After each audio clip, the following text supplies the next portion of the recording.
नमस्कार, मैं हाइड्रोसील के बारे में आपको कुछ जानकारी दूंगा और जानकारी के साथ आपको एक सही पाथवे भी दूंगा, वे भी बताऊंगा कि आप हाइड्रोसील से कैसे बच सकते थे और आप कैसे उसको लंबा खींच खींच के एक स्टेज पे आगे जब वो आपको पेन देना चालू कर दिया या फिर आपको उसकी वजह से इनफर्टिलिटी की टूवर्ड्स आपको बोलेगी सिर्फ एक हाइड्रोसील की दिक्कत। देखो, हाइड्रोसील बेसिकली न्यूबॉर्न बेबीज़ में देखा जाता है ज़्यादातर, बट उनका 1 साल के पीरियड में अगर वो ठीक हो जाता है तो वो नॉर्मल है। नहीं तो वहाँ पर न्यूबॉर्न बेबी जो आगे एक नया बेबी हुआ है उसी में ही एक तरीके से हम कह देते हैं कि उनको हाइड्रोसील की प्रॉब्लम है। बट अगर 1 साल में ठीक नहीं होता तो लॉन्ग टर्म में चलता है, तो कहीं ना कहीं जाकर वो आपको लॉन्ग टर्म में प्रॉब्लम दे सकता है। और हाइड्रोसील फैलता कैसे है? हाइड्रोसील फैलता है अगर आप सेक्सुअली ट्रांसमिटेड डिजीज़ की वजह से भी हो सकता है। आपके टेस्टिकल्स में कभी इन्फेक्शन हुआ हो जिसकी वजह से आपने कभी ध्यान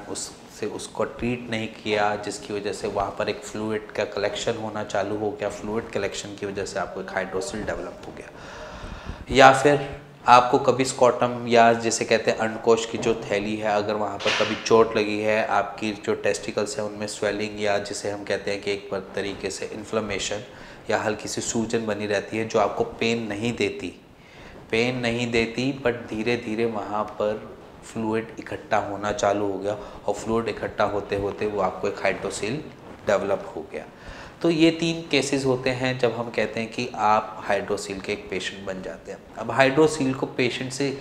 को मैं ये समझाना चाहता हूँ कि अगर वो हाइड्रोसील तक नहीं जाना तो उससे पहले बचे कैसे उससे। अगर आप मल्टीपल पार्टनर के साथ सेक्स करते हैं तो वो एक तरीके से मैं बोलूँगा कि वो दिक्कत आपको हाइड्रोसील की तरफ ले जाएगी, क्योंकि वहाँ पर सेक्सुअल ट्रांसमिटेड डिजीज़ फैलने के सबसे ज़्यादा चांसेस होते हैं और वहीं पे हम देखते हैं कि बहुत से पेशेंट्स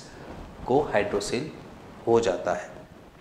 अब हाइड्रोसील सेक्सुअल ट्रांसमिटेड डिजीज़ की वजह से भी होता है, या स्कॉटम पे चोट लग गई या कभी टेस्टिकल्स पे चोट लगी या कोई एक ऐसी इंजरी हुई जिसकी वजह को आप उस टाइम नहीं पहचान पाए, बट लॉन्ग रन में देखा जाए तो वो एक हाइड्रोसील में डेवलप हो गया क्योंकि वहाँ पर फ्लूइड कलेक्शन हो गई, इन्फेक्शन हुआ, यूटीआई हुआ, यूरिनरी ट्रैक इन्फेक्शन हुआ। वो इन्फेक्शन पहुँचते पहुँचते आपके टेस्टिकल्स की तरफ पहुँच गया और टेस्टिकल्स के वहाँ पर एक पीछे की लेयर होती है जहाँ पर फ्लूइड कलेक्शन होती है। फ्लूइड कलेक्शन होते होते वो एक बड़ा सा फ्लूइड कलेक्शन की बन जाती है। देखो, वो बेसिकली अगर देखा जाए तो हाइड्रोसील पेन नहीं करता जब तक उसमें ज़्यादा कलेक्शन ना हो फ्लूइड की। कभी स्वेलिंग हो जाते हैं दोनों टेस्टिकल्स तो भी आपको पेन हो उस पर, या फिर वो लॉन्ग रन में देखा जाए तो आपको इनफर्टिलिटी का पेशेंट बना देता है क्योंकि वो आपके टेस्टिकल्स की वर्किंग को थोड़ा कम कर देता है। और अगर आप हाइड्रोसील को समझ पाए तो इसका इलाज सिर्फ, मैं बोलूँगा कि उसका इलाज सिर्फ एक सर्जरी है, चीरा है, क्योंकि कोई भी मेडिसिन आपके उस फ्लूइड को सुखा नहीं पाती, चाहे वो कितना भी टाइम ले ले। क्योंकि अगर मेडिसिन अगर उसको सुखा देंगी तो कम से कम 6 से 8 महीने लगते हैं और 8 महीने में वहाँ की फ्लूइड की कलेक्शन और बढ़ जाती है, जिसकी वजह से हम आप सबको रेकमेंड करते हैं हाइड्रोसील हो तो आपको सर्जरी करवानी मस्ट है। और इसके साथ साथ अगर आपको वेरिकोसील की दिक्कत आ रही है या आप हाइड्रोसील बाद में डेवलप हुए, उससे पहले वेरिकोसील की वजह से आपको हाइड्रोसील डेवलप हो गया है, तो वेरिकोसील का इलाज आयुर्वेद में है, आपके एजोस्पर्मिया का इलाज आयुर्वेद में है, आपके नील स्पर्म का काउंट आयुर्वेद में है,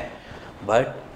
आपका हाइड्रोसील का भी इलाज जो है आयुर्वेद में है, बट उसका बहुत लंबा टाइम पीरियड है। इससे बचने के लिए हम हर एक अपने पेशेंट्स को भी रेकमेंड करते हैं कि हाइड्रोसील की आप सर्जरी करवाएं, उससे आराम पाएँ और उसके बराबर जो उसका रूट कॉज हुआ था, चाहे वो वेरिकोसील हुआ था, चाहे आपका यूटीआई हुआ या आपके स्कॉटम पे कभी इंजरी हुई हो, उसका इलाज हम कर सकते हैं। बट उससे पहले हाइड्रोसील को